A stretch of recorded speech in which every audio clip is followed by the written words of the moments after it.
That's all you need. That's good.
Good morning. Today we learned that in March our economy created 431,000 jobs. A nice sound to it. We also learned that in January and February our economy created 100,000 more jobs than we previously had thought. That means that over the last 3 months the economy has created more than 500,000, more than 500,000 jobs a month. Over the course of my presidency, our recovery has now created 7.9 million jobs. More jobs created over the first 14 months of any presidency in any term ever. And that's striking. But what's even more striking is this. In March, the unemployment rate fell to 3.6%, down from 6.4% when I took office about 15 months ago. The fastest decline in unemployment to start a president's term ever recorded. In fact, there have been only 3 months in the last 50 years where the unemployment rate of America is lower than it is now. And what it means is clear, it's very clear. Americans are back to work. And that's good news for millions of families who have a little more breathing room and the dignity that comes from earning a paycheck, just the dignity of having a job. And more Americans get jobs as they do. It's going to help ease the supply pressures we've seen. And that's good news for fighting inflation. It's good news for our economy, and it means that our economy has gone from being on the mend to being on the move. You know, the American people, I think they're beginning to understand that this American Rescue Plan, and there's no reason why they should know the names of all these pieces of legislation that got passed. But the American Rescue Plan, with it, we were able to get Americans vaccinated, schools opened, and businesses humming. A leading financial firm, Moody's, estimated that because of the rescue plan, 4 million more American jobs were created, and unemployment is 2% lower than it would have been had we failed to move that legislation. Thanks to our infrastructure law, we have more than 4,000 projects getting started this year, 4,000 in every single state in America, total of 4,000, and all 50 states rebuilding America. We're building a recovery worthy of American workers, strong and resilient.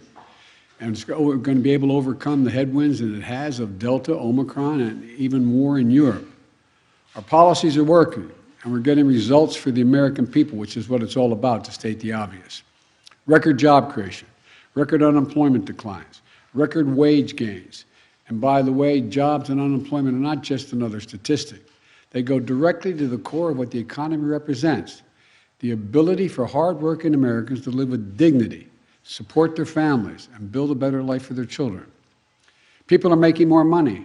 They're finding better jobs. And after decades of being mistreated and paid too little, more and more American workers have real power now to get better wages and to do what's best for themselves and their families.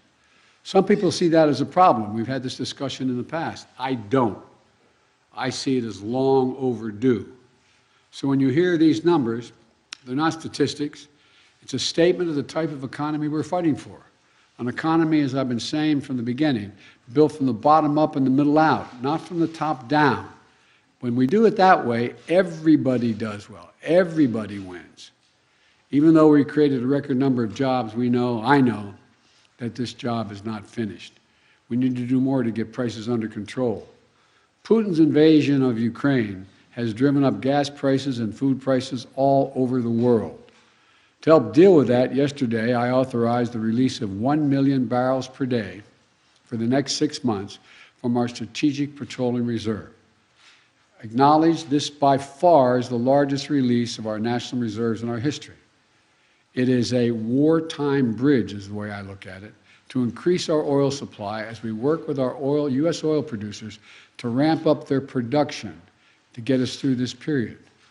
I've coordinated this release with partners and allies around the world.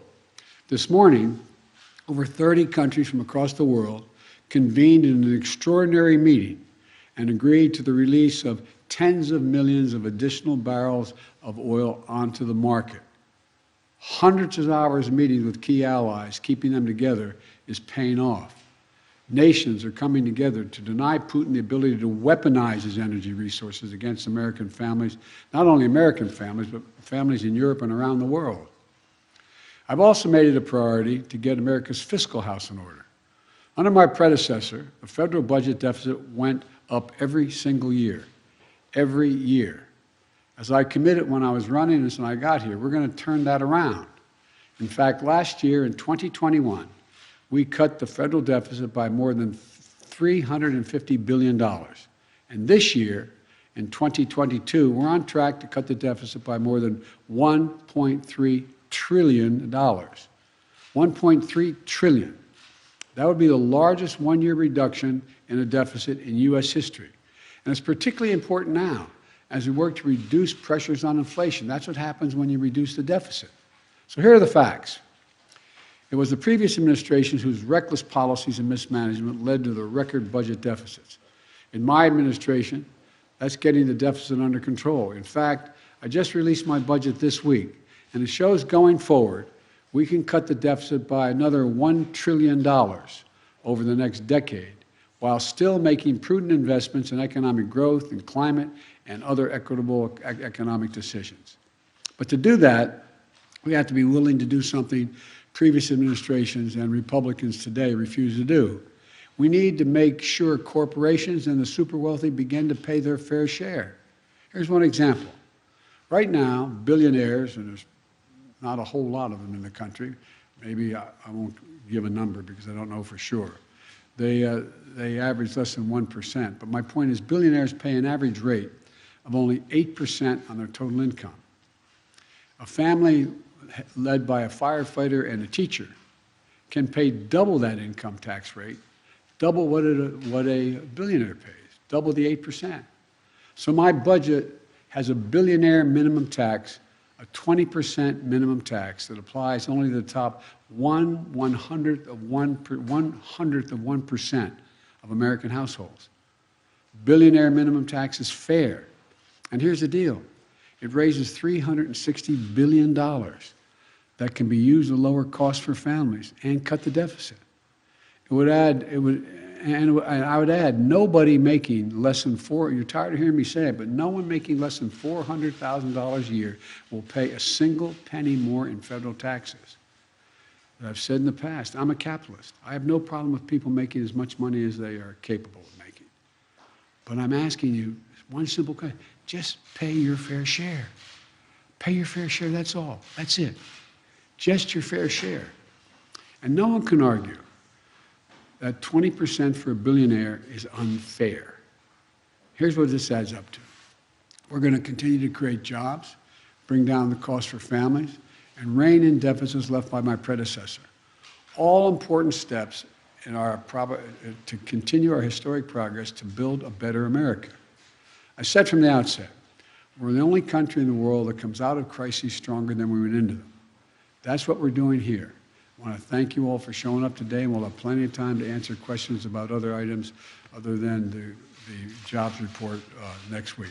Thank you. Appreciate it. So what about inflation? What about inflation outpacing wages, Mr. President? Will be facing criminal charges. Are the sanctions still working, sir?